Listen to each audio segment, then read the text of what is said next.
Assalamualaikum warahmatullahi wabarakatuh. Innal hamdalillah nahmaduhu wa nasta'inuhu wa nastaghfiruh wa na'udzu billahi min shururi anfusina wa sayyiati a'malina. Man yahdihillahu fala mudilla lahu wa man yudlil fala hadiya lahu. Asyhadu an la ilaha illallah wahdahu la syarika lahu wa asyhadu anna Muhammadan abduhu wa rasuluhu la nabiyya ba'dah. Allahumma salli wa sallim wa barik ala abdika wa nabiyyika Muhammad wa ala alihi wa sahbihi wa man ittaba bihadihi ila yaumil qiyamah. قال الله جل وعلا يا أيها الذين آمنوا اتقوا الله حق تقاته ولا تموتن إلا وأنتم مسلمون أما بعد. Ikhwani wa akhwati fillah rahimani wa rahimakumullah. Alhamdulillah, segala puji bagi Allah Subhanahu wa taala Ar-Rahmanir Rahim atas segala limpahan nikmat yang Allah anugerahkan bagi kita semuanya. Alhamdulillah, dengan nikmatnya Allah Subhanahu wa taala memperkenankan kita untuk melanjutkan kajian sirah Nabi kita Muhammad bin Abdullah sallallahu alaihi wasallam yang alhamdulillah kita mulai sejak awal pandemi dan sampai hari ini walillahil hamdu wal minnah. Allah Subhanahu wa taala mudahkan kita untuk berada di majelis ilmu ini untuk semakin mengenal Nabi kita Muhammad sallallahu alaihi wasallam dan semakin mencintai beliau sallallahu alaihi wasallam. Ikhwani wa akhwati fillah rahimani wa rahimakumullah. Pada kesempatan ini insyaallah pembahasan kita adalah sebagaimana yang telah disampaikan pada kajian sebelumnya, yaitu pada pekan lalu, bahwa terkait dengan disihirnya Rasulullah sallallahu alaihi wa ala alihi wa sahbihi wasallam. Ikhwah fillah rahimani wa rahimakumullah.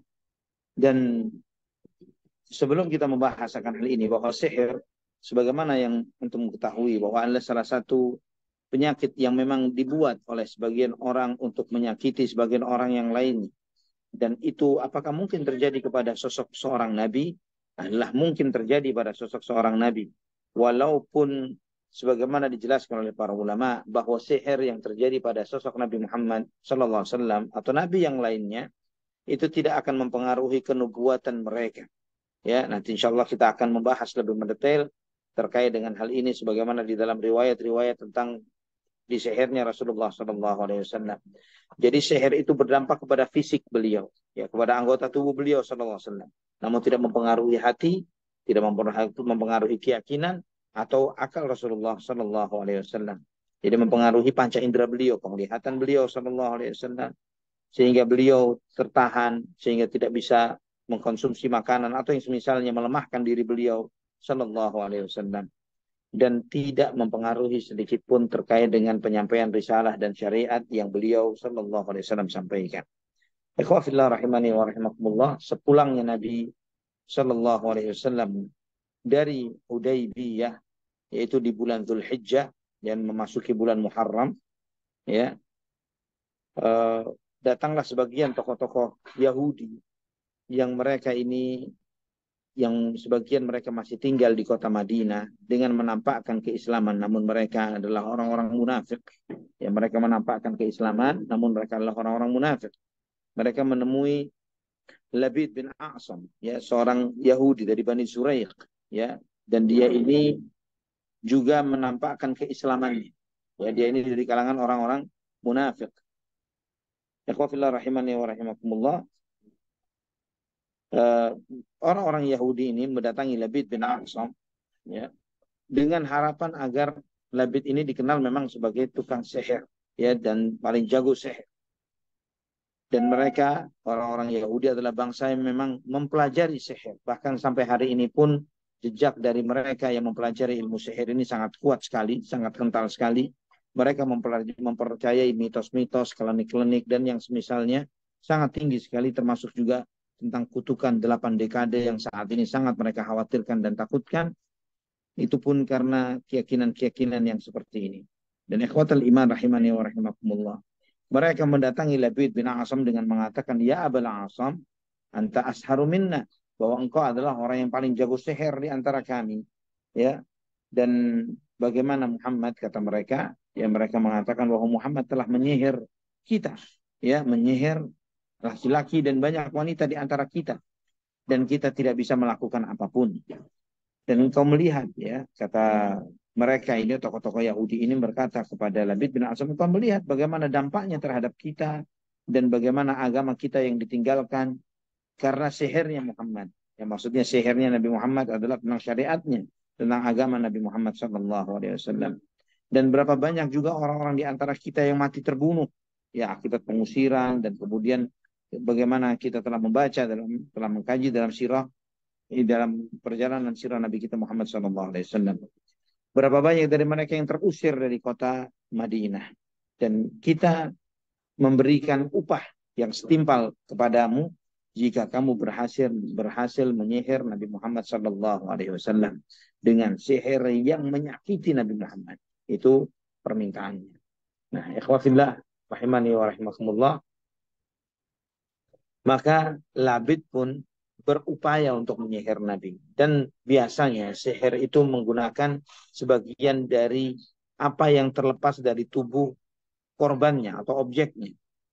Ya, mereka mencari apa yang terlepas dari tubuh objeknya. Apakah itu kuku, ataukah itu rambut, apakah air liur atau ludah, dan yang semisalnya. Dan yang diambil oleh Labid adalah rontokan rambut Nabi SAW dari sisir beliau. Jadi buangan dari rontokan rambut itu yang dicari, dan kemudian dia membuat uqad, buhul-buhul, ya. Ayakumullah, jazakumullah khair. Dia membuat buhul-buhul itu, dia membacakannya mantra-mantra dan jampi-jampi pada buhul-buhul tersebut untuk menyihir Rasulullah SAW. Kemudian dia letakkan itu di dalam mayang pohon kurma, ya, di dalam mayang pohon kurma ditaruh di dalamnya. Dan setelah itu dia turun ke dalam sebuah sumur, ya, suatu sumur tua, dan meletakkan mayang yang ada rambut Nabi SAW itu di bawah batu yang ada di sumur tersebut. Sehingga hal itu menyebabkan dampak pada diri Nabi Muhammad SAW, karena sihir ini sihir yang sangat kuat yang mereka lakukan terhadap Rasulullah SAW, sehingga Nabi SAW membayangkan melakukan sesuatu yang tidak pernah beliau lakukan. Ya, beliau seperti mendatangi istrinya, padahal beliau tidak mendatangi istrinya. Itu di antara dampak sihir yang paling dahsyat yang dialami oleh Rasulullah SAW. Sehingga beliau SAW sangat sakit. Ya, beliau mengalami sakit yang sangat signifikan terhadap diri beliau, dan sehingga beliau tidak bisa mengkonsumsi makan, tidak bisa minum. Ya, beliau merasa sakit sekian lama. Dalam beberapa riwayat itu disebutkan bahwa dampaknya itu dimulai sejak artinya selama fasenya itu kurang lebih 6 bulan. Ya, fase itu dimulai dalam 6 bulan. Namun dampak parahnya itu pada 40 hari terakhir. Ya, 6 bulan proses sihir itu dilakukan oleh Labid bin Asam, sampai pada 40 hari terakhir itu mengalami dampak yang sangat buruk.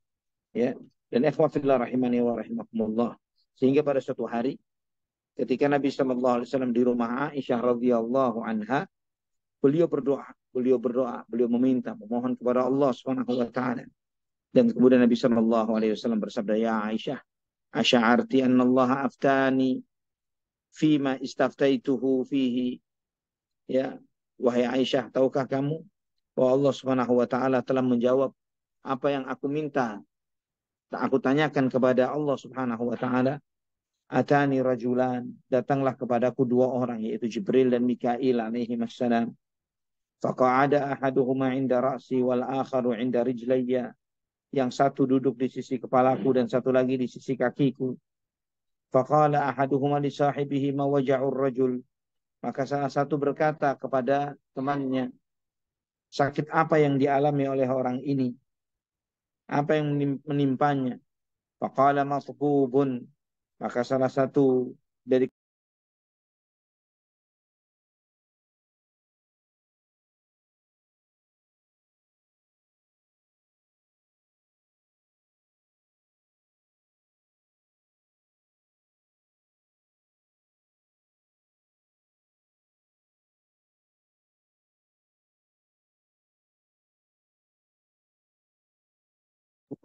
ya, kemudian beliau bertanya, salah seorang itu bertanya kenapa dia, kemudian salah seorang dari kedua malaikat itu menjawab dia disihir, matbub, dia disihir. Kemudian mantabbahu, siapa yang menyihirnya? Labid ibnul A'sam, yang menyihirnya Labid ibnul A'sam. Fi ayyi syai'in, bagaimana dia disihir? Fi mushtin wa musyatatin wa juffi tal'i nakhlatin dzakar. Disebutkan bahwa dari sisir dan rontokan rambut Nabi Muhammad SAW yang diletakkan di dalam mayang sebuah kurma.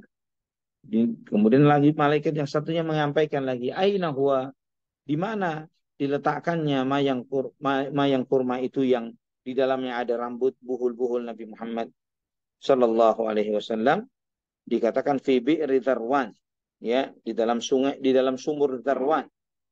Sehingga Nabi Sallallahu Alaihi Wasallam mengutus dua orang sahabatnya untuk ke sana, yaitu Ali bin Abi Thalib dan Ammar bin Yasir radhiyallahu anhuma, untuk mendatangi sumur tersebut untuk mengambil buhul-buhul itu. Dan memang benar dua sahabat ini menemukannya, ya, dan mendapati buhul itu, ya. Dan ikhwah fillah rahimani wa rahimakumullah, Nabi Shallallahu Alaihi Wasallam ketika mendapatkan buhul-buhul itu dan juga kemudian mengetahui bahwa mendapatkan sumur yang disampaikan, ya, sumur yang disampaikan oleh malaikat ini.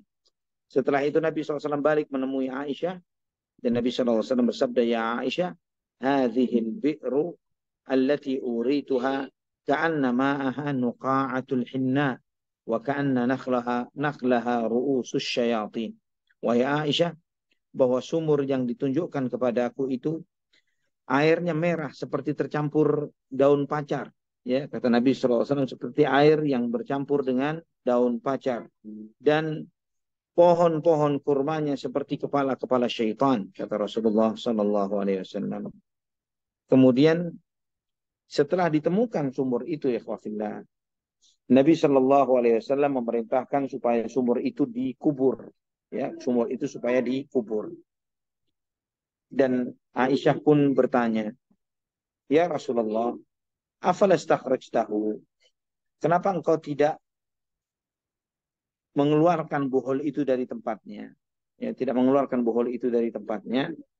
Kemudian Nabi Shallallahu Alaihi Wasallam bersabda, qad afani Allahu fakarihtu an uthira 'ala nasi fihi syarran. Ya, kata Nabi Shallallahu Alaihi Wasallam, Allah telah menyembuhkanku dan aku tidak ingin menimbulkan masalah yang lebih besar, ya, ketika itu dikeluarkan. Karena ikhwatal iman rahimani wa rahimakumullah, Labid bin A'sam dengan melakukan buhul-buhul itu, dia melakukan tindakan sihir yang jika sampai dikeluarkan, diketahui, bisa jadi bagi sebagian orang yang lemah imannya, memancing mereka untuk mengetahui bagaimana ilmu sihir itu berlaku dan bagaimana itu bisa dipelajari, ya, sehingga itu berdampak buruk bagi sebagian kaum muslimin. Maka dijelaskan oleh Imam An-Nawawi rahimahullah, oleh karena itulah Nabi Shallallahu Alaihi Wasallam tidak mengeluarkan buhul itu dari sumur yang ditunjuk oleh malaikat Jibril alaihissalam atau malaikat Mikail alaihissalam kepada Nabi Muhammad Shallallahu Alaihi Wasallam. Sehingga dengan demikian tidak menimbulkan mafsadat yang lebih besar bagi kaum muslimin. Kata Nabi Shallallahu Alaihi Wasallam, aku sudah sembuh. Allah berikan kesembuhan kepada aku. Dan maka aku tidak mau menimbulkan masalah yang lebih besar kepada kaum muslimin. Maka Nabi SAW memerintahkan untuk mengubur, ya, menutup sumur itu. Ikhwafillah rahimani wa rahimakumullah. Pada saat itulah turunlah surat Mu'awwidzatain, ya, atau Mu'awwidzatan, Qul a'udzu birabbil falaq dan Qul a'udzu birabbin nas, turun kepada Nabi Muhammad sallallahu alaihi wa ala alihi wa sahbihi wasallam, yang dengan itulah Rasulullah sallallahu alaihi wasallam diberi kesembuhan oleh Allah Subhanahu wa taala dari sihirnya si Labid bin A'sam al-Yahudi. Ikhwah fillah rahimani wa rahimakumullah. Para ulama menjelaskan terkait dengan hal ini, seperti Al-Imam At-Tahawi dalam Syarah Mushkilul Athar dengan sanad yang sahih sesuai dengan syarat Muslim dari sahabat Zaid bin Arqam radhiyallahu an, beliau mengatakan bahwa ada seorang Yahudi yang menyihir Rasulullah sallallahu alaihi wasallam. Sebetulnya perkataan bahwa seorang Yahudi yaitu Labid bin A'sam ini kurang tepat, ya, karena walaupun itu diklaim sebagai Yahudi, kita harus mengetahui, ya rahimani wa rahimakumullah, bahwa bangsa Arab dahulu memiliki suatu kaidah halif, yaitu koalisi, yang seringkali koalisi suatu kaum dianggap bagian dari kaum tersebut, ya. Misalnya koalisinya Quraisy, maka dikatakan dia Al-Quraisy, orang Quraisy. Padahal cuma sekedar koalisinya. Ya, alhamdulillah. Simpen aja nanti buat pulang. Ikhwafillah rahimani wa rahimakumullah. Itu juga yang terjadi antara Bani Zuraiq. Yaitu Bani Zuraiq ini adalah di antara koalisinya orang-orang Yahudi. Jadi dia sebetulnya dari suku kalangan Aus atau Khazraj. Ya, salah satu dari suku Aus atau Khazraj yang merupakan suku Khazraj yang merupakan bagian dari kalangan sahabat Ansar. Namun Labid ini seorang munafik, ya, dia menyatakan keislamannya dengan cara yang munafik. Dan Labid inilah yang menyihir Rasulullah Sallallahu Alaihi Wasallam, ya, dari Bani Zuraiq dan seorang munafik. Zaid bin Arqam mengatakan bahwa Nabi SAW disihir oleh salah seorang dari kalangan Yahudi sampai beliau sakit. Dan kemudian malaikat Jibril alaihissalam menurunkan firman Allah, yaitu qul a'udzu birabbil falaq min syarri ma khalaq wa min syarri ghasiqin idza waqab wa min syarri naffatsati fil 'uqad wa min syarri hasidin idza hasad. Ya, qul a'udzu birabbil falaq, dan juga qul a'udzu birabbin nas malikin nas ilahin nas min syarril waswasil khannas alladzi yuwaswisu fi sudurin nas minal jinnati wan nas. Yang dua surat ini diturunkan oleh Allah Subhanahu wa taala kepada Nabi Muhammad sallallahu alaihi wasallam sebagai perlindungan dari Allah Subhanahu wa taala kepada beliau sallallahu alaihi wasallam dari segala godaan dan gangguan sihir yang dilakukan oleh Nabi bin Asam ini. Dan ini menunjukkan kepada kita, ikhwafillah rahimani wa rahimakumullah, bahwa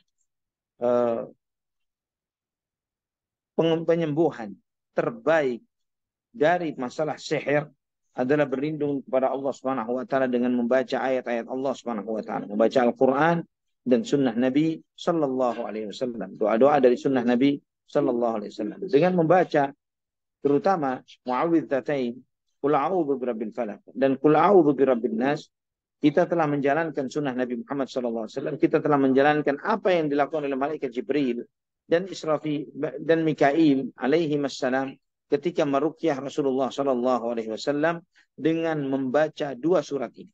Dengan membaca qul a'udzu birabbil falaq min syarri ma khalaq wa min syarri ghasiqin idza waqab wa min syarri naffatsati fil 'uqad wa min syarri hasidin idza hasad. Ya. Qul a'udzu birabbil falaq. Katakanlah aku berlindung kepada Tuhannya subuh. Min syarri ma khalaq. Dari keburukan apa yang diciptakannya. Ya, kalau min syarri ghasiqin idza waqab, dan aku berlindung dari kejahatan malam ketika meliputi dunia ini, meliputi bumi, wa min syarri naffatsati fil 'uqad, dan dari kejahatan jiwa-jiwa yang jahat yang meniup di buhul-buhul, wa min syarri hasidin idza hasad, dan dari kejahatan orang-orang yang iri, yang dengki ketika dia melampiaskan dan merealisasikan keirian dan kedengkiannya. Ini dua surat ini adalah dua surat yang terbaik bagi seorang hamba ketika memohon perlindungan kepada Allah Subhanahu wa taala. Sampai Nabi sallallahu alaihi wasallam bersabda dalam hadis riwayat Imam Ahmad dengan sanad yang sahih dari Uqbah bin Amir radhiyallahu an, beliau bersabda, "Unzilat alayya suratani fata'awwadhu bihinna fa innahu lam yata'awwadh bimithlihinna." Telah turun kepadaku dua surat, maka mintalah perlindungan kepada Allah dengan membaca dua surat ini. Karena tidak ada permohonan permintaan perlindungan kepada Allah melebihi seperti yang dimohonkan di dalam dua surat ini. Yaitu Qul a'udzu birabbil falaq dan Qul a'udzu birabbin nas.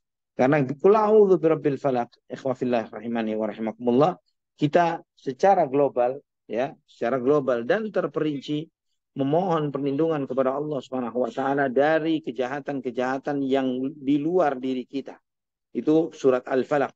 Qul a'udzu birabbil falaq min syarri ma khalaq. Kita berlindung dari kejahatan apa yang diciptakan. Ketika kita berlindung kepada Allah dari segala yang diciptakannya, dari Tuhannya subuh, ya, yang membelah malam dengan cahaya. Kita berlindung kepada Allah Subhanahu wa taala dari kejahatan seluruh makhluk yang diciptakannya. Yang di antara makhluk itu adalah diri kita sendiri. Nafsu kita, jiwa kita yang buruk. Kita berlindung kepada Allah dari itu semuanya. Ya, dan kemudian dari kejahatan malam ketika menyelimuti bumi. Karena memang di waktu malamlah aktivitas segala kejahatan dan keburukan tersebarnya dan beredarnya syaitan adalah di waktu malam. Dan juga di antara kejahatan malam yang lainnya adalah para penjahat, pencuri, dan yang lain sebagainya. Mereka melakukan segala aktivitasnya di waktu malam. Ya, segala pelaku maksiat hidupnya di waktu malam. Ya, karena jahatnya, karena banyaknya beredarnya kejahatan itu di waktu malam, maka wa min syarri ghasiqin idza waqab, dan berlindung dari kejahatan malam ketika menyelimuti bumi, supaya diselamatkan dari semua kejahatan yang terjadi di waktu malam. Wa min syarri naffatsati fil 'uqad, dan dari kejahatan tukang-tukang sihir yang meniup di buhul-buhul. Ya, ini ikhwah fillah rahimani wa rahimakumullah. Jika tadi berlindung kepada Allah dari kejahatan makhluk secara umum, ini berlindung kepada Allah Subhanahu wa taala dari kejahatan makhluknya secara khusus, yaitu para tukang-tukang sihir, yaitu penjahat-penjahat yang mereka ini melakukan kejahatannya dengan bekerja sama dengan syaitan, ya, dengan bekerja sama dengan syaitan untuk mengganggu hamba-hamba Allah Subhanahu wa taala, untuk memberikan kerusakan kepada manusia. Dan sihir itu benar adanya, sebagaimana Allah Subhanahu wa taala sampaikan kisahnya kepada kita di zaman Nabi Musa alaihissalam, dan juga bagaimana itu juga terjadi pada diri Nabi Muhammad SAW sebagaimana dalam kisah ini, dan juga berapa banyak Nabi SAW melakukan penyembuhan terhadap mereka yang terkena sihir ini. Dan di antaranya adalah dengan membaca surat Al-Falaq dan kemudian An-Nas. Kemudian Allah menutup surat itu wa min syarri hasidin idza hasad, dan dari kejahatan orang-orang yang iri tatkala dia iri atau dengki. Kenapa disebutkan iri atau dengki? Itu bagian terakhir dari yang Nabi SAW berlindung darinya, karena kejahatan orang-orang hasad atau orang-orang iri dan dengki ini lebih dahsyat, lebih mengerikan daripada kejahatan orang-orang yang melakukan sihir. Sehingga para ulama menyebutkan bahwa kejahatan yang dilakukan oleh orang yang hasad atau iri dan dengki, yang dia lakukan di dalam sehari atau semalam atau sejam, itu bisa lebih mengerikan dari apa yang dilakukan oleh seorang tukang sihir di dalam setahun. Ya, saking jahatnya al-hasad, saking jahatnya iri dan dengki. Ini terkait dengan segala kejahatan eksternal yang dikhawatirkan terjadi pada diri seseorang. Ketika Nabi SAW mengajarkan, Allah SWT mengajarkan kepada kita doa ini, maka kita telah berlindung kepada Allah Subhanahu wa taala dari beragam macam keburukan yang berpotensi terjadi pada diri seseorang. Ikhwafillah rahimani wa rahimakumullah. Kemudian surat An-Nas, Qul a'udzu birabbin nas, malikin nas, ilahin nas, min syarril waswasil khannas, alladzi yuwaswisu fi sudurin nas minal jinnati wan nas. Kita berlindung kepada Allah Subhanahu wa taala, yang kita meminta kepada Allah dengan rububiyahnya terhadap manusia, rajanya terhadap manusia, sesembahannya manusia, ya, dari kejahatan yang tidak kelihatan. Dan itu sifat kejahatannya syaitan yang tidak terlihat, ya. Dan dia bahkan bukan cuma tidak terlihat, ya, alladzi yuwaswisu fi sudurin nas, yang itu memberikan waswas di dalam dada manusia. Ini musuh yang sangat berat yang dihadapi oleh kita, adalah musuh yang kita tidak melihatnya namun dia melihat kita. Innahu yarakum huwa wa qabiluhu min haitsu la tarawnahum, bahwa syaitan dan bala tentaranya melihat kalian dari sudut pandang, dari sisi yang kalian tidak bisa melihat mereka. Tidak cukup sampai di sana, bahkan mereka bisa beredar di dalam tubuh kita melalui peredaran darah, sebagaimana sabda Nabi sallallahu alaihi wasallam, inna syaitana yajri fi bani adam majrad dam, sesungguhnya syaitan mengalir di dalam diri manusia melalui peredaran darahnya, menggoda kita dengan cara yang seperti ini. Nah, ini ikhwafillah rahimani wa rahimakumullah. Bagaimana kita menghadapi musuh yang kita tidak melihatnya, bagaimana kita menghadapi musuh yang kita tidak mengetahui betapa besarnya potensi kejahatan itu pada diri kita, maka tidak lain dan tidak bukan adalah dengan berlindung kepada yang menguasainya, yang menguasai syaitan, yang menguasai jin dan syaitan dan seluruh alam semesta. Kita berlindung kepada Allah Subhanahu wa taala yang melindungi, yang menguasai itu semuanya, agar Allah melindungi kita dari kejahatan sebagian makhluknya. Min syarri ma khalaq. Ketika kita menyebutkan dalam surat Al-Falaq, min syarri ma khalaq, dari kejahatan apa yang diciptakan, ini apapun itu, syaitan, binatang buas, diri kita sendiri bahkan. Namun ketika secara spesifik di surat An-Nas, adalah kejahatan yang dia nongkrong di dalam hati kita. Kejahatan itu terus dikembangbiakkan oleh syaitan. Dia menanamkan iri, menanamkan sombong, menanamkan suudzon, menanamkan banyak hal yang menanamkan kebencian, permusuhan, menumbuh kembangkan sifat hasad, sifat marah, ya, sifat emosional, temperamen, sehingga merusak kehidupan seseorang di kehidupan dunia dan juga merusak kehidupan akhiratnya.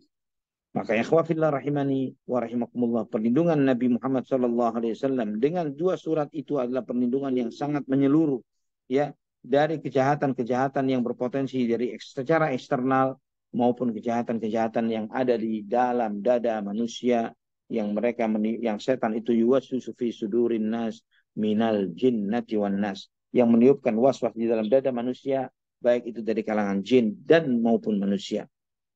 Ikhwafillah rahimani wa rahimakumullah, dan waswas itu adalah kejahatan yang paling besar yang bisa dilakukan oleh syaitan, karena dia menanamkan bisikan-bisikan di dalam hati manusia untuk memiliki ide-ide dan gagasan-gagasan yang merusak. Ya, karena pertamanya adalah dengan waswas. Waswas itu adalah sebuah bisikan yang diupayakan oleh syaitan untuk terlintas di dalam benak dan pikiran manusia, untuk mengingatkan kepada mereka akan nikmatnya maksiat dan beratnya taat. Itu yang ingin diupayakan oleh syaitan. Nah, ketika pikiran terlintas ini, kemudian kita segera berlindung kepada Allah Subhanahu wa Ta'ala darinya, maka kita terlindung. Namun kemudian ketika kita di samping itu, kita terus terbawa, kita berlarut menjadi sebuah ide, menjadi sebuah gagasan, sampai berubah menjadi sebuah komitmen. Maka ketika anak sulit siapa? Iya, pelan-pelan mainnya, jangan dekat-dekat ya. Ikhwafillah rahimani wa rahimakumullah. Ketika berubah menjadi sebuah ide dan gagasan, maka setan akan berubah, akan memaksa terus membuat orang itu berkomitmen untuk melakukan maksiat. Maka di samping setelah dia memiliki komitmen, maka setan akan terus mendorong dia sampai kemudian dia mencari peluang, mencari celah, mencari kesempatan untuk berbuat maksiat dan dosa. Dan setan tidak akan berhenti sampai di situ saja, sampai menjorokkan dan menjerumuskan orang tersebut ke dalam kubangan maksiat dan dosa itu. Maka ikhwafillah rahimani wa rahimakumullah, di dalam surat An-Nas, ya, ini Anda menjelaskan secara singkat terkait dengan kandungan dari surat Al-Falaq dan surat An-Nas, yang ini alhamdulillah tafsirnya cukup banyak, cukup panjang dan cukup mendalam dijelaskan oleh para ulama di dalam kitab-kitab tafsir mereka, supaya kita semuanya memahami, ya, apa perbedaan perlindungan yang kita panjatkan kepada Allah di dalam surat Al-Falaq, yang merupakan permohonan kepada Allah berlindung dari kejahatan-kejahatan yang sifatnya eksternal, dan qul a'udzu birabbin nas, itu berlindung kepada Allah Subhanahu wa Ta'ala dari kejahatan-kejahatan yang sifatnya internal, yang ada di dalam diri kita. Yang ini tidak kalah dahsyatnya, tidak kalah buruknya, tidak kalah merusak, dampak merusaknya, ya, pengaruh merusaknya yang cukup besar. Tutupin matanya, tutupin. Ya, begitu. Ikhwafillah rahimani wa rahimakumullah. Kemudian di antara apa yang disebutkan bahwa waswas itu adalah ide awal, gagasan setan untuk menggoda manusia. Ketika kita berlindung dari ide awalnya, maka segala peruluk yang bakal terjadi, segala akibat yang terjadi setelah bisikan itu, kita pun berlindung dari hal itu. Ya, kita berlindung dari ide awal seseorang terjerumus ke dalam dosa dan maksiat, agar segala kemungkinan yang terjadi sesudahnya ditutup oleh Allah Subhanahu wa Ta'ala. Namun seringkali ikhwafillah, sayangnya sebagian besar kita mengamalkan zikir ini, zikir pagi petang membaca Al-Falaq dan An-Nas, sesudah sholat membaca surat Al-Falaq dan An-Nas, termasuk juga ayat kursi. Namun jarang sekali dari kita membaca ayat-ayat ini dengan hati yang hadir. Ya, seringkali kita membaca ayat-ayat Al-Quran atau doa-doa ini dengan hati kita lalai, hati kita tidak ada di permohonan yang kita mohonkan kepada Allah Subhanahu wa Ta'ala, atau perlindungan yang kita mengharap kepada Allah agar Allah melindungi kita dari hal-hal tersebut. Nah, ikhwafillah rahimani wa rahimakumullah. Pertanyaan selanjutnya, ya, terkait dengan nasib Labid bin Asam. Bagaimana nasibnya Labid bin Asam? Apakah dihukum, dikisah oleh Nabi, dibunuh oleh Nabi SAW atau tidak? Ternyata dalam beberapa kitab-kitab sirah, dalam kitab-kitab hadis, sebagaimana juga di dalam Sahih Bukhari, ya, disebutkan bahwa Nabi SAW tidak menegakkan hukum terhadap Labid bin Asam, bahkan tidak membunuhnya. Sebagaimana dalam Sahih Bukhari dari hadis Ibnu Syihab Az-Zuhri, ketika beliau ditanya, "A'ala man sahara min ahli al-ahdi qatlun?" Apakah orang yang menyihir Nabi SAW dibunuh? Ya, dijawab oleh Ibn Syihab Az-Zuhri, balaghana anna Rasulullah sallallahu alaihi wasallam qad suni'a lahu dzalik falam yaqtul man sana'ahu wa kana min ahli kitab. Telah sampai kepada kami, kata beliau, bahwa Nabi sallallahu alaihi wasallam disihir dan ternyata pelakunya tidak dibunuh, ya, sedangkan dan dia adalah di antara kalangan ahlul kitab. Maka Ibnu Battal, ya, sebagaimana dikutip oleh Al-Hafidz Ibnu Hajar di dalam Fathul Bari, menjelaskan kenapa tidak dibunuh, ya, tidak dihukum, ditegakkan hukum terhadap Labid, bahwa dikatakan oleh Ibnu Battal rahimahullah, wa inna ma lam yaqtul an-nabiy sallallahu alaihi wasallam Labid bin al-Asam li'annahu kana la yantaqimu li nafsi, bahwa tidak melakukan, Nabi SAW tidak menegakkan hukum terhadap Labid bin al-Asam karena memang di antara yang selalu diberlakukan oleh Nabi SAW terhadap dirinya adalah beliau SAW tidak pernah selalu tidak pernah melakukan pembelaan yang spesifik untuk diri beliau. Ya, sebagaimana dalam hadis-hadis yang sahih yang lainnya banyak disebutkan, kana la yantaqimu li nafsihi, bahwa Nabi SAW tidak pernah balas dendam jika dirinya yang disakiti. Namun beliau selalu membalas jika syariat Allah, agama Allah yang dinodai. Itulah yang menyebabkan Nabi SAW marah.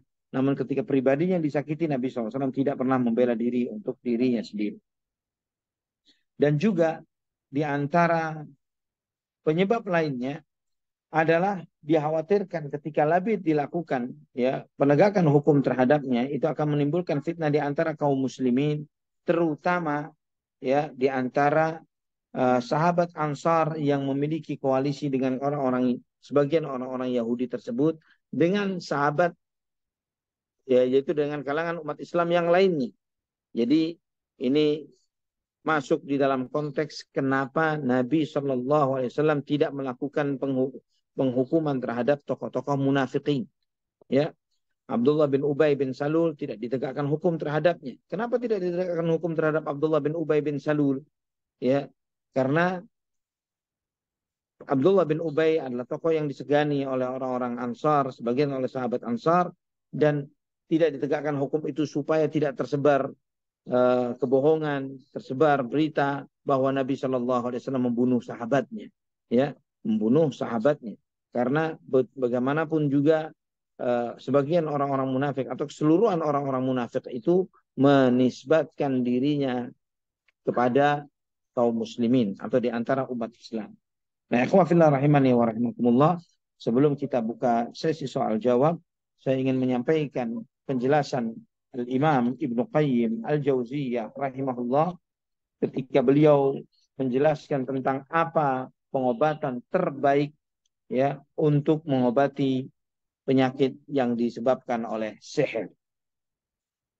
Al-Imam Ibnu Qayyim Al-Jauziyah menjelaskan di dalam Zadul Ma'ad, beliau menyampaikan di antara pengobatan yang paling bermanfaat untuk mengobati sihir adalah pengobatan-pengobatan ilahiyah, ya, pengobatan yang datangnya dari Allah Subhanahu wa taala, yaitu berupa zikir-zikir yang dibaca, ayat-ayat Al-Qur'an yang dibaca, doa-doa yang dipanjatkan kepada Allah Subhanahu wa taala dari doa-doa yang diajarkan oleh Rasulullah sallallahu alaihi wasallam.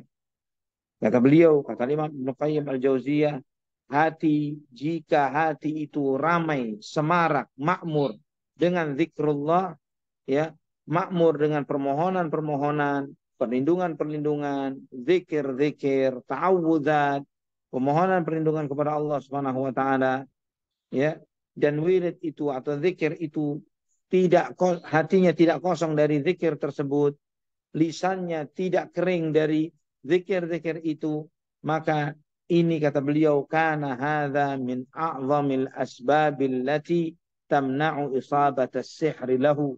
Ini sebab terkuat bagi seorang hamba yang menyebabkan dia tidak terkena sihir.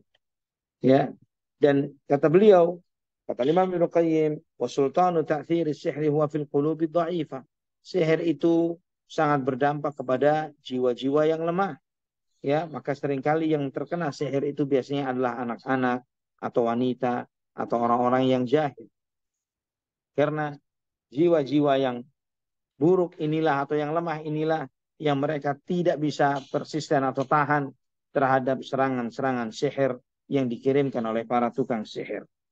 Juga ikhwatal iman rahimani wa rahimakumullah, Al-Hafidz Ibnu Hajar ketika mengutip perkataan Al-Imam Ibnu Qayyim ini dan menjelaskan bahwa memang sangat mungkin sosok seperti Nabi Muhammad SAW dengan segala kemuliaan beliau, kedudukan beliau, bagaimana ibadah beliau, bagaimana makmurnya hatinya di dalam berzikir kepada Allah Subhanahu wa taala, sangat mungkin bagi sosok yang mulia seperti Nabi Muhammad SAW untuk terkena sihir. Kenapa hal itu mungkin terjadi? Karena pertama Allah Subhanahu wa taala ingin menjelaskan syariatnya. Yang itu menjadi sebab turunnya surat Al-Falaq dan An-Nas adalah hal tersebut. Dan juga untuk menunjukkan besarnya pengaruh surat Al-Falaq dan An-Nas di dalam menangkal sihir yang terjadi pada diri seseorang. Dan juga untuk menunjukkan bahwa Nabi Muhammad SAW adalah basyarun kal basyar. Manusia seperti manusia yang lainnya. Ya, bahwa beliau seseorang tidak bisa memberi manfaat atau madarat atau menghilangkan madarat dari diri beliau sallallahu alaihi wasallam sendiri. Namun itu semuanya terjadi atas kehendak Allah Subhanahu wa taala, bahwa Allah lah Al-Qawiyul Matin, yang maha kuat, yang maha kokoh. Allah lah Subhanahu wa taala yang maha melindungi hamba-hambanya, termasuk yang memberikan perlindungan kepada nabinya Muhammad ibnu Abdullah sallallahu alaihi wa ala alihi wa sahbihi wasallam. Nah, ikhwah fillah rahimani wa rahimakumullah, inilah di antara peristiwa yang terjadi, yaitu di sihirnya Nabi Muhammad sallallahu alaihi wasallam. Dan itu mungkin terjadi secara syar'an, dan riwayat di sihirnya Nabi Muhammad SAW itu sahih sebagaimana di dalam Sahih Bukhari dan yang lainnya, maka tidak ada alasan atau dalih untuk menolak atau mengingkarinya, dan ini tidak bertentangan dengan kemaksuman Nabi Muhammad SAW. Karena kemaksuman itu adalah terjaganya Nabi Muhammad SAW dari hal-hal yang mempengaruhi risalah yang disampaikan oleh Nabi Muhammad SAW.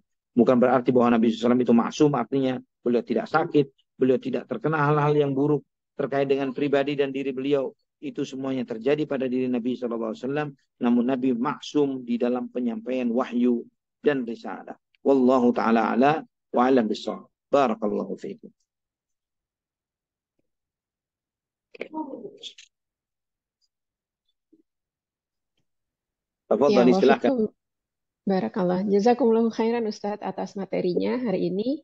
Yang jadi pertanyaan adalah, yang pertama Ustadz, Assalamualaikum warahmatullahi wabarakatuh. Ustadz, Assalamualaikum saya warahmatullahi wabarakatuh. buka usaha kecil-kecilan sebuah toko, punya Nah, partner, kemudian suatu kali saya melihat kami sama-sama ibu-ibu Ustadz, keluar dari tasnya dengan secara tidak sengaja ketika dia mengambil sesuatu seperti jimat-jimat Ustadz. Jadi ada Arabnya, kemudian yang kayak kain hitam terus dibungkus-bungkus dan seterusnya. Yang saya yakini itu seperti jimat-jimat. Nah, setelah itu saya tidak comfortable dengan dia. Apakah boleh saya tegur secara langsung, Ustadz? Tetapi kalau saya tegur, pastinya ini akan mengakibatkan hal yang tidak baik dalam kita berbisnis. Apa yang bisa Ustadz katakan tentang ini? Jazakumullah khair. Barakallahu fiik wa jazakallahu khair. Menegurnya, kalau mengikuti sunnah Nabi Shallallahu Alaihi Wasallam, maka Nabi Shallallahu Alaihi Wasallam itu menegurnya dengan menanyakan, ya, sebagaimana ketika ada salah seorang sahabat yang menggunakan sebuah gelang, ya, gelang dari kuningan sebagai sebuah penangkal dari penyakit tertentu misalnya. Nabi SAW sebelum menegur sahabat itu, Nabi bertanya, "Ma fi yadik?" Apa yang di tanganmu itu? Sahabat itu mengatakan, "Ini penangkal ya Rasulullah, untuk penangkal sakit dan lain sebagainya." Dan Nabi SAW kemudian mengatakan, "Inzi'ha, cabut itu. Karena jika kamu tidak mencabutnya dan kamu mati, sedangkan itu di tanganmu, kamu nggak bakal selamat selama-lamanya." Itu kata Nabi SAW. Dan dari sini para ulama mengajarkan kepada kita bahwa mengingkari kesyirikan itu harus, ya, kemungkaran yang berupa kesyirikan terutama adalah sebuah keharusan, sebuah kewajiban. Namun mengingkarinya adalah dengan cara yang ma'ruf dan dengan cara yang hikmah. Bagaimana dengan cara ma'ruf dan hikmah itu? Mungkin pertama kali sebelum anti menegur, mengatakan bahwa ini haram, tidak boleh, ini syirik dan sebagainya, tanyakan dulu, apa itu Bu yang waktu kapan hari saya lihat keluar atau jatuh dari dompet Ibu? Apa hal tersebut? Tulisan-tulisan Arab raja-raja itu apa ya? Ya, maka ketika dia mengatakan ini begini dan begitu dan sebagainya, ini adalah jimat, ini penangkal, ini pelindung dari ini dan itu. Sampaikan kepadanya dengan eh, apa namanya, dengan dalil-dalil tauhid. Dan bagaimana dalil-dalil tauhid itu bisa menjadi hujjah yang sangat kuat bagi yang bersangkutan, bagi orang-orang yang mengalami seperti itu, adalah dengan menegaskan dalil-dalil tauhid rububiyah. Ya, artinya begini, coba ditanyakan kepada yang bersangkutan, apa jika misalnya Allah menghendaki ibu celaka, waliyadzubillah, terjadi kecelakaan misalnya, Allah menghendaki seperti itu, dan benda ini, penangkal ini ada pada diri ibu. Kehendak siapa yang terjadi? Kehendak benda ini untuk menangkal musibah dan celaka, atau kehendak Allah yang menghendaki untuk terjadinya celaka pada diri seseorang? Maka orang yang masih benar imannya kepada Allah, ya walaupun lemah imannya, dia akan mengatakan bahwa kehendak Allah lah yang pasti terjadi, walaupun sehebat apapun penangkal yang sedang ada di tangannya. Ya, jadi tanyakan hal-hal yang seperti itu. Ya, bagaimana jika Allah Subhanahu wa taala jadi dibenturkan antara jimat dan kemudian ketika dia mengatakan ini cuma sekedar sarana, dia mengatakan ini cuma sekedar sarana saja, saya tidak percaya dengan ini semuanya. Maka sampaikan dua hal. Yang pertama, bahwa Allah Subhanahu wa taala dan Nabi Muhammad SAW tidak pernah menjadikan yang seperti itu sebagai sarana untuk mendapatkan keselamatan dari Allah. Coba tanyakan kapan Allah mengajarkan bahwa dengan menulis rajah ini, menulis jimat itu, menulis ini akan mendatangkan keselamatan yang datangnya dari Allah. Allah tidak pernah menjadikan itu sebagai sebuah saran. Yaitu pertanyaan pertama, kapan itu dijadikan sebagai sebuah sarana oleh Allah Subhanahu wa taala ataupun oleh Rasulullah sallallahu alaihi wasallam untuk mendapatkan hal-hal itu. Ya. Dan kemudian selain itu tidak menjadi sebuah sarana, ya, tidak pernah dijadikan sarana oleh Allah Subhanahu wa taala dan Rasulnya, tidak ada perintah, ya, tidak ada anjuran, tidak ada motivasi untuk hal tersebut.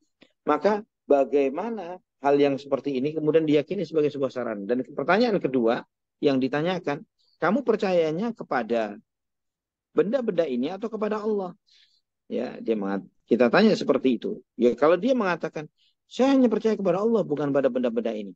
Baik, saya minta izin. Boleh tidak? Kalau ingin menguji benarnya tauhid ibu, apakah ibu masih benar tauhidnya atau tauhidnya mulai terganggu dengan penyakit kesyirikan? Yang jika itu yang kedua yang terjadi, bahwa hati ibu terganggu dengan penyakit kesyirikan, maka ibu harus segera bertaubat kepada Allah. Bagaimana caranya? Saya minta izin supaya jimat-jimat itu saya bakar di depan ibu. Bapak ibu ridho tidak?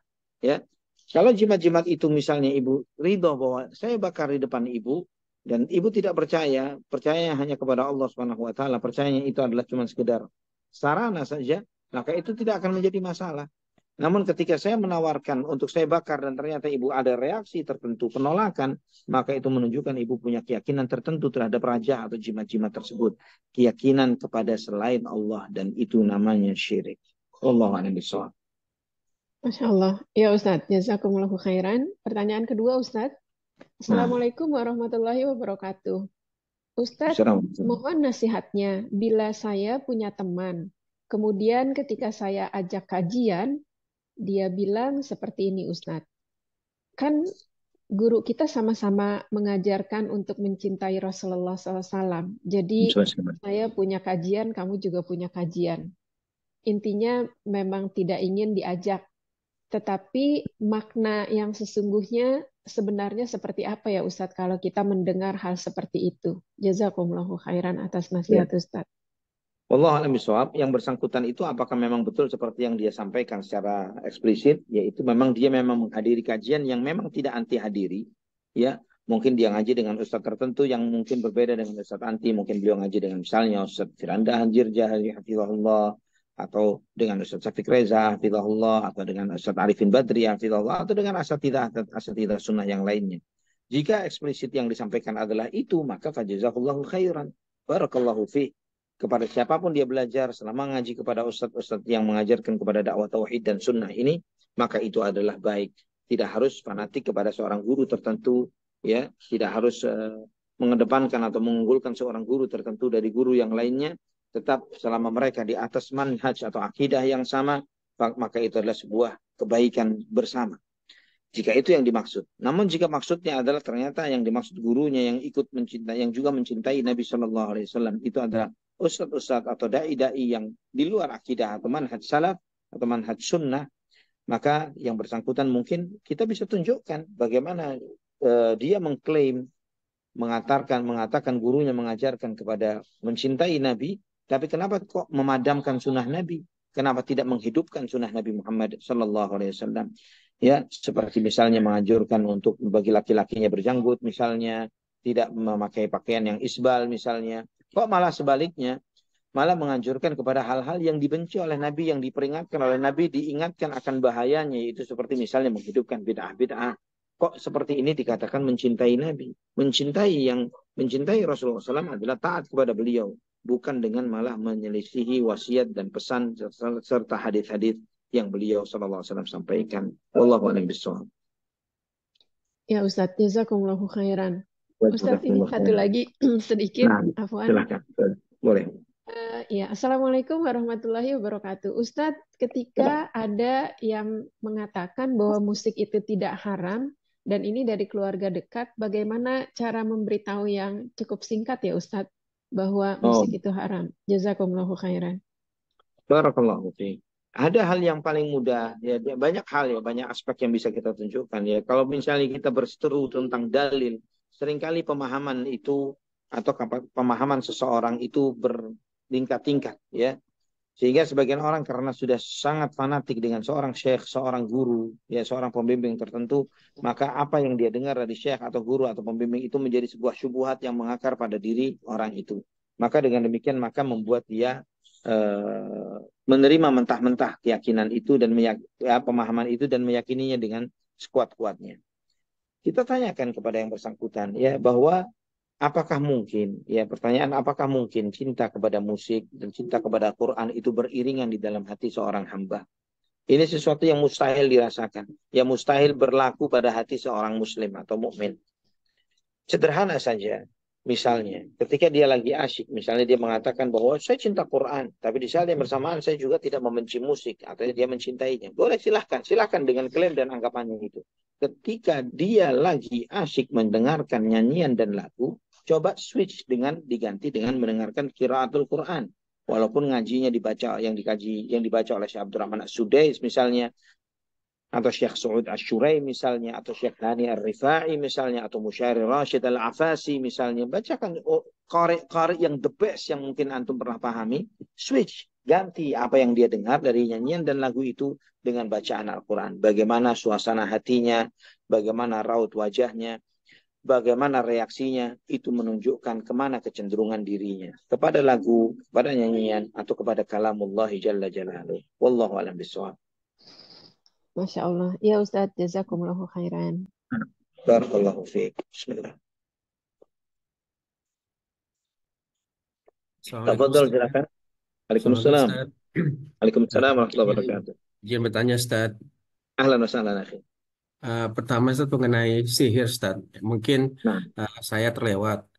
Pertanyaannya itu sendiri, apa hikmahnya Rasulullah SAW kena sihir? Atau mungkin pertanyaannya, kenapa Rasulullah bisa kena sihir? Yang pertama kan sihir itu adalah salah satu simbol kemusyrikan. Nah, kemudian yang kedua, Nabi Musa itu bisa mengalahkan sihir. Kenapa Rasulullah SAW bisa kena sihir, sementara Nabi Musa bisa mengalahkan sihir? Terus yang ketiga, bukankah sihir itu menggunakan bantuan jin atau syaitan? Sementara Rasulullah SAW itu kan jinnya sudah ditundukkan atau syaitannya sudah ditundukkan oleh Allah Ta'ala. Nah, tapi masih bisa kena sihir. Kenapa, Ustaz? Nah, Allah barik fiik. Juga pertanyaan, tapi mungkin satu jawabannya.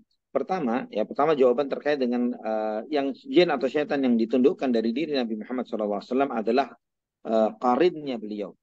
Bukan semua jin dan bukan semua syaitan. Hanya qarin yang mendampingi Nabi Muhammad SAW. Adapun jin dan syaitan yang lainnya tetap dengan keliaran dan kejahatan dan kezalimannya. Termasuk juga jin yang mencoba mengganggu Nabi Muhammad SAW ketika beliau sedang sholat sampai beliau mencekiknya. Ya, ketika sedang melaksanakan sholat. Itu sebagaimana dalam Sahih Bukhari disebutkan akan hal ini. Ketika sholat beliau mencekiknya sampai beliau saya merasakan dinginnya lidah syaitan itu di tanganku, kata Rasulullah. Dan jika bukan karena doanya Nabi Sulaiman ya, waj'al li mulkan la yanbaghi li ahadin min ba'di, dan jadikanlah bagiku kekuasaan yang tidak sepantas yang kau berikan kepada manusia sesudahku yang seperti itu. Maka jika bukan karena aku mengingat doanya Nabi Sulaiman itu, niscaya aku akan mengikat setan itu supaya dijadikan main oleh anak-anak yang ada di kota Madinah. Ini menunjukkan bahwa untuk jawaban terkait dengan tentang bukankah jin atau setan yang ditundukkan oleh Allah, itu benar bahwa itu adalah qarinnya Nabi, tapi tidak semua jin dan semua syaitan. Ya, itu hanya untuk qarin Rasulullah SAW. Artinya, Labid bin Asam tidak bekerja sama dengan jin atau qarin Nabi Muhammad SAW, tapi dengan jin-jin dan setan-setan yang lainnya. Nah, apa hikmahnya di balik ini? Ikhwafillah rahimani wa rahmatullah. Sebagaimana tadi sempat disinggung sedikit bahwa hikmahnya bahwa apakah mungkin orang saleh, ya, orang yang saleh, orang yang bertakwa kepada Allah itu di mendapatkan gangguan dari jin, dari syaitan, atau juga mendapatkan gangguan dari sihir? Jawabannya adalah mungkin. Ya, untuk menjelaskan bahwa kemungkinan terjadi pada diri orang saleh itu mungkin terjadi. Dan kemudian juga untuk menurunkan syariat. Ya, Allah Subhanahu wa taala mengizinkan Nabi Muhammad sallallahu alaihi wasallam terkena sihir ini untuk menunjukkan, untuk menurunkan syariat, turunnya surat Al-Falaq dan surat An-Nas, ya, kepada Nabi Muhammad sallallahu alaihi wasallam, dan bagaimana sembuhnya Nabi dari semua ikatan itu dengan seketika tanpa harus menemukan buhul-buhulnya. Ya, sebagian para raqi, para ahli ruqyah, mereka seakan-akan beranggapan bahwa sebagian ahli ruqyah bahkan bahwa buhul itu harus ditemukan, dan jika tidak ditemukan maka tidak akan mendapatkan kesembuhannya, dan itu tersanggahkan atau terbantahkan dengan apa yang dijalani oleh Nabi Muhammad SAW dengan turunnya surat Al-Falaq dan surat An-Nas. Adapun jika Nabi Musa Nabi Musa alaihissalam bisa mengalahkan para tukang sihir, sedangkan kenapa Nabi Muhammad SAW terkena sihir? Seakan-akan menggambarkan ini kelihatannya Nabi Musa alaihissalam lebih hebat dari Nabi Muhammad SAW. Jawabannya tidak seperti itu. Ya, ini konteksnya beda. Konteksnya Nabi Musa alaihissalam adalah pertarungan yang untuk menunjukkan siapa yang lebih unggul antara kalamullah jalla jalaluh, antara agama Allah, syariat Allah Subhanahu wa taala, atau ilmunya para tukang sihir. Di dalam pertandingan dan pertarungan seperti ini, maka Allah Subhanahu wa taala menunjukkan melalui Nabi Musa alaihissalam akan keunggulan dan kemenangan agamanya dan syariatnya ketimbang apa yang dibawa oleh para tukang-tukang sihir Fir'aun. Berbeda dengan apa yang dialami oleh Nabi Muhammad SAW, yang Allah Subhanahu wa taala mengizinkan hal itu terjadi pada diri Nabi Muhammad SAW untuk menurunkan syariat kesembuhan yang tidak hanya berlaku untuk diri beliau SAW, namun untuk seluruh umatnya.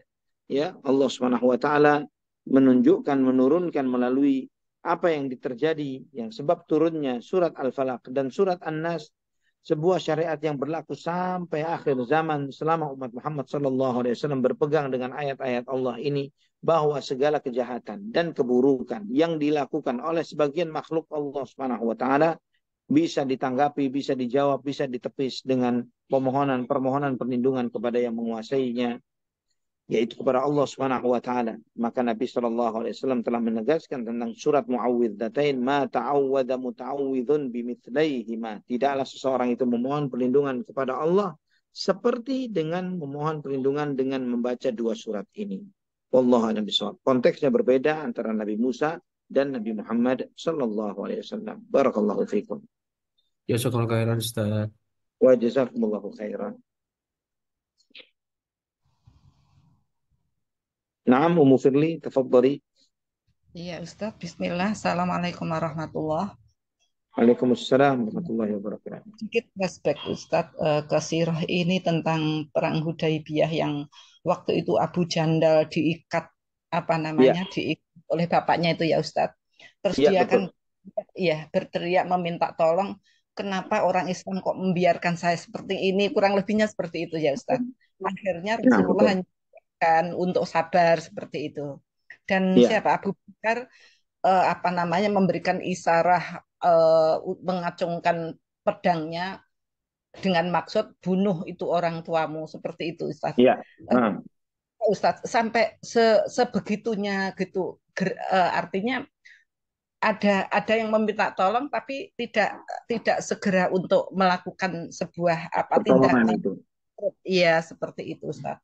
Terus yang kedua tentang ini, Ustaz, jika ada orang yang selalu dalam keadaan was-was, saya tadi sudah wudhu apa belum, waktu sholat sudah takbiratul ihram dia gugurkan karena merasa sudah wudhu apa belum ya, seperti itu. Apa ini talbis atau juga was-was yang memang potensi dari setan untuk kemaksiatan pada dirinya itu, Ustaz? Mohon nasihatnya, barakallahu fiik, jazakallahu khairan. Taufik barakallahu na'am. Yang pertama tentang yang terjadi pada Abu Jandal radhiyallahu an, bahwa Nabi SAW tidak membantunya, mendiamkannya karena terikat dengan perjanjian yang seorang muslim mengikuti perjanjian dan komitmen yang telah disepakati antara beliau SAW dengan orang-orang musyrikin Quraisy, dan mustahil bagi Nabi SAW menjadi orang yang pertama kali mengkhianati perjanjian itu. Adapun ketika Umar bin Khattab menghampiri Abu Jandal dan mengarahkan ujung pedangnya supaya ditarik oleh Abu Jandal, karena kita mengetahui bahwa di awal perjanjian Umar bin Khattab termasuk orang yang tidak setuju dengan perjanjian tersebut, ya, maka Umar berinisiatif dengan yang seperti ini, ya, ini adalah perjanjian yang tidak fair menurut hemat awalnya Umar, ya, sebelum kemudian beliau menyesal akan hal itu. Ya, hemat awalnya Umar mengira bahwa itu adalah sesuatu yang tidak fair, yang tidak layak kita untuk mengikuti perjanjian yang seperti itu. Maka Umar pun mengarahkan kepada hal yang seperti ini. Namun ketika Abu Jandal tidak mau mengikuti saran atau isyarat yang dilakukan oleh Umar, malah memperlakukan yang seperti itu, maka dengan berjalannya waktu, setelah berjalannya kembalinya Nabi Muhammad SAW dan kaum muslimin dari Hudaybiyah, itu kemudian turunnya firman Allah dari surat Al-Fath semakin menguatkan sikap dan keyakinan Umar bahwa sikap Nabi Muhammad SAW lah yang benar.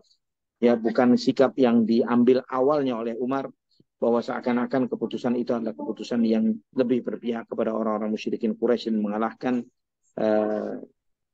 mengurangi keberuntungan atau keuntungan dari sisi umat Islam. Ini terkait dengan Abu Jandal. Jadi karena komitmen janji yang mustahil seorang muslim itu berkhianat di dalam perjanjiannya dan perdamaiannya, itu yang harus dijaga oleh sesama umat Islam.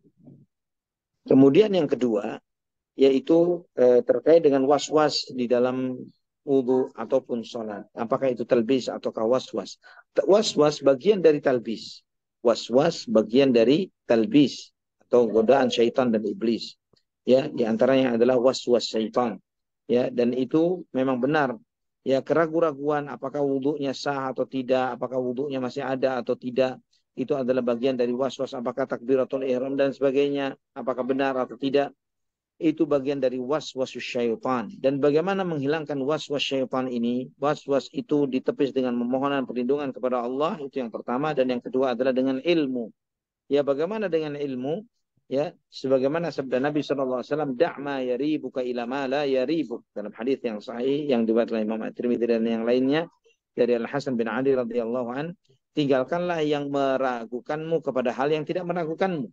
Dari situ para ulama mengeluarkan sebuah kaidah, yaitu al-yaqinu la yazulu bisyak, bahwa suatu keyakinan itu tidak bisa dihilangkan karena kebimbangan dan keraguan-raguan. Maksudnya begini, ketika seseorang itu dia bimbang, saya batal nggak ya wudhu saya ya?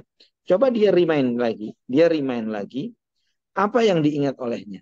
Kalau dia mengingat, anak ingat wudhunya, tapi anak tidak ingat buang anginnya, misalnya seperti itu, sama sekali anak nggak ingat kalau saya buang angin. Maka apa yang ada di dalam benaknya? Ada dua kondisi. Dia ingat wudhunya, momentum wudhu dia ingat. Itu sesuatu yang yakin, ya. Dan kemudian dia ambigu, dia bingung, dia bimbang, buang angin atau tidak. Ini syak, ini ragu-ragu. Maka keyakinan tidak bisa disirnakan oleh yang ragu-ragu. Maka ragu-ragu harus nyingkir, harus pergi. Yang ada di benaknya bahwa saya dalam keadaan suci. Dengan cara seperti itu dia bisa menepis was-was yang timbul oleh syaitan. Wallahu a'lam bishawab. Ya Ustadz, barakallahu fiik, jazakallahu khairan. Wa jazakillahu khair. Silakan Ummu Ammar. Iya Ustadz, ini ada yang bertanya tentang dibunuhnya tukang sihir. Ketika Rasulullah SAW mengetahui penyihirnya dan tidak dibunuh, tetapi bagaimana kaitannya dengan hadis Rasulullah SAW bila menjumpai tukang sihir, bunuhlah. Nah, baik. Mohon Kenapa penjelasannya. itu tidak diberlakukan terhadap Labid bin Asam? Wallahu a'lam bishawab. Pertama, bisa jadi sebabnya adalah yang pertama, telah dijelaskan kenapa Labid tidak dibunuh adalah karena dia dari bagian orang-orang munafikin yang ada di kota Madinah. Jadi penisbatan dirinya kepada umat Islam, bukan kepada orang-orang kafir. Ya, bukan kepada orang-orang kafir yang maka bisa diputusi sebagai seorang harbi atau penyusup yang semisalnya dan yang semisalnya. Karena dia sebagian dari orang-orang munafikin, Nabi SAW tidak ingin menimbulkan kesan di mata orang-orang kafir, ya, bahwa Muhammad membunuh sahabatnya. Karena itu yang akan menjadi suara yang terus disuarakan oleh orang-orang kafir, bagaimana seorang Muhammad membunuh saudaranya, atau membunuh temannya, atau membunuh sahabatnya. Itu yang pertama. Dan yang kedua, juga bisa jadi sebabnya adalah karena turunnya syariat pembunuh tukang sihir itu terjadi belakangan. Ya, dan hukum itu tidak berlaku surut ke belakang, tapi hukum itu berlaku ke depan. Wallahu a'lam bishawab. Wallahu a'lam bishawab. Iya Ustadz, jazakumullahu khairan Ustadz. Ustadz ini ada hadis, cuma agak bingung pemahamannya. Kalau boleh, boleh dibacakan Ustadz ini artinya? Ya, silakan. Ya, di sini hadisnya bunyinya seperti ini Ustadz, bahasa Indonesianya. Adam dan Musa pernah bertemu, maka Musa bertanya kepada Adam, "Engkau telah membuat umat manusia menderita dan mengeluarkan mereka dari surga." Maka Adam menjawab, "Engkau Musa yang telah dipilih Allah untuk mengemban risalahnya, dan Dia telah memilih dirimu untuk dirinya, serta menurunkan Taurat kepadamu." "Benar," jawab Musa. Kemudian Adam bertanya, "Apakah engkau mendapatkannya? Telah ditetapkan padaku sebelum Dia menciptakan diriku?" Dia menjawab, "Iya." Maka dengan demikian Adam membalas Musa dengan hujahnya. Nah, yang dimaksud Adam telah membahas Musa dengan hujahnya ini yang seperti apa, Ustadz? Jazakumullah. Jadi dari hadis itu, hadis sahih dalam Sahih Bukhari, ihtijaju Adam Musa, di situ bahwa Nabi Adam mengalahkan Nabi Musa di dalam perdebatan itu. Ya, jadi Nabi Musa alaihissalam mencoba menyalahkan Nabi Adam alaihissalam terkait dengan kesalahan Nabi Adam alaihissalam yang sudah Nabi Adam alaihissalam bertaubat dari kesalahan tersebut. Ya, maka para ulama berdasarkan hadis itu dalam Sahih Bukhari bahwa apakah boleh seseorang berdalih dengan takdir terkait dengan kesalahan yang pernah dia lakukan sebelumnya, namun dia sudah taubat dari kesalahan itu. Misalnya, antum kok bisa-bisanya terjerumus dalam narkoba, tapi orang ini sudah menjadi dai anti narkoba, ya, sudah menjadi dai yang memerangi narkoba, yang dia mengalami seluk-beluk narkoba itu, dan kemudian dia taubat dari sana dan dia menjadi memerangi narkoba sedemikian dahsyatnya.